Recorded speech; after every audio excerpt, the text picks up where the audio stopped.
A unified GOP is essential for Donald Trump's success once he takes office on January 20th, especially in the early months of his presidency. The Republicans narrowly passed their first test of 2025, re-electing Mike Johnson as Speaker of the House on the first ballot. Now, it took a little bit of politicking after the initial vote, but Johnson secured the speakership with only one defection. President-elect Trump reportedly played a big role in whipping the votes. According to our own Brett Baer, Trump made calls all morning prior to the vote, but his most consequential call was as the vote was locked up with Mike Johnson short of the majority and 3 members having voted against him. Congresswoman Nancy Mace and others convened the standouts Ralph Norman and Keith Self in a side office off the House floor for a conference call where the president-elect was on speakerphone. We're told that he said it would be disrespectful to Americans who voted in a historic presidential election to have this speaker's vote go to a second or a third ballot. And it would be disrespectful to me, he said, ending with, fellas, we have a lot to do. Let's get to it. Now, the media has been salivating over the idea of a fractured party, but they've once again had the wind taken out of their sails. Now that Congress has their housekeeping settled, they're ready to move right along with supporting the America First agenda. The path of prosperity has long been paved with policies that put America and Americans first. And that is what we will champion in the 119th Congress. Sadly, for the past 4 years of divided government, too many politicians in Washington have done the opposite. Open borders and overregulation have destroyed our cities and stifled innovation.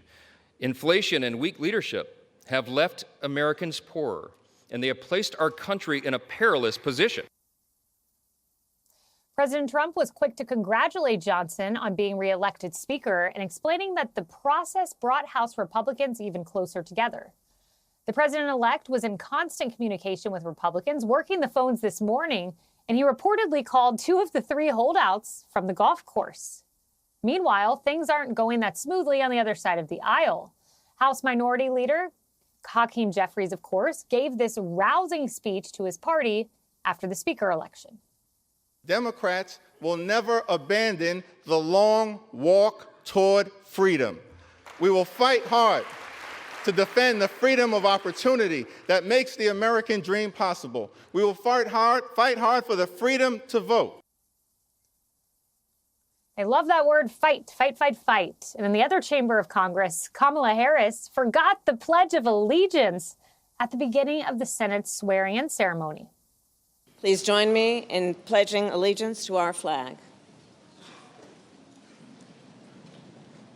I pledge allegiance to the United States of America and to the republic for which it stands, one nation, under God, indivisible, with liberty and justice for all.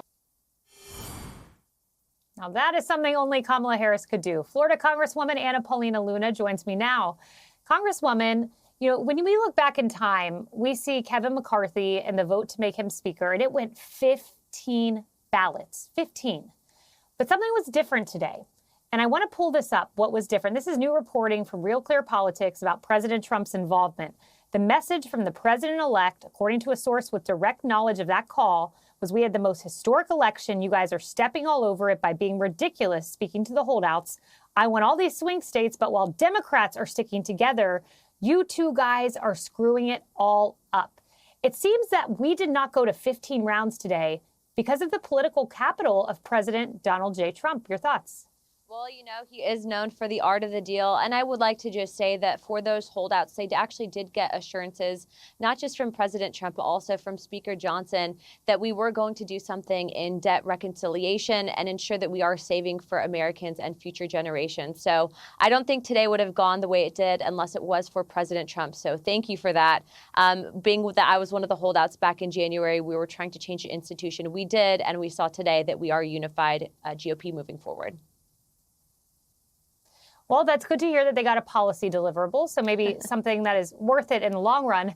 But, Congresswoman, as you look at this and you think about a narrow 217 to 215 majority, which is what it will be when you count for the 2 going into the Trump administration, what does this say about passing major legislation? Do you think there will be an issue?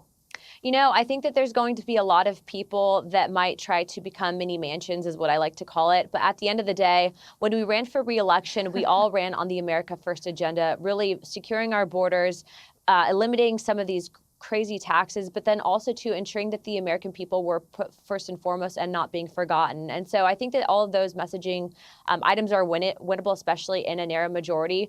And I just hope that my colleagues decide to work together. Again, Kayleigh, we have our first big test that's going to be on budget reconciliation. We're actually starting meetings tomorrow. I'm not even leaving Washington. We're staying through the weekend, and hopefully we'll be able to deliver wins for America. I like that. Many mansions. That's very clever. Congresswoman, thank you very much. Thank you.